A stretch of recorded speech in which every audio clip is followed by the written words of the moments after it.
December 25 2000 വർഷങ്ങൾക്ക് മുമ്പ് ബേത്ലഹേമിലെ പുൽത്തൊഴുത്തിൽ ജനിച്ച യേശുവിൻ്റെ ജന്മദിനം. അതാണല്ലോ നാം ക്രിസ്തുമസായി ആഘോഷിക്കുന്നത്.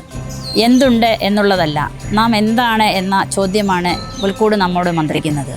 ലോകത്തിന് മുഴുവൻ സമാധാനവും സന്തോഷവും നൽകുക എന്ന സന്ദേശമാണ് ക്രിസ്തുമസ് നമ്മളിലെ ഉത്ബോധിപ്പിക്കുന്നത്.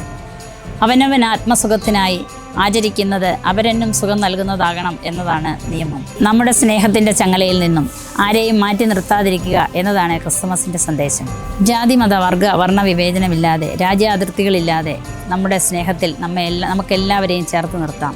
എല്ലാവർക്കും തണൽ നൽകുന്ന ഒരു നല്ല മരമായി മാറാം. നമ്മുടെ ഹൃദയങ്ങളെ വിശാലമാക്കാം. ദൈവത്തിൻ്റെ പിതൃത്വവും മനുഷ്യൻ്റെ സാഹോദര്യവും ഒരുമിച്ചുകൊണ്ട് നമുക്ക് മുന്നേറാം. എല്ലാവർക്കും ക്രിസ്മസിൻ്റെ മംഗളങ്ങൾ നേരുന്നു.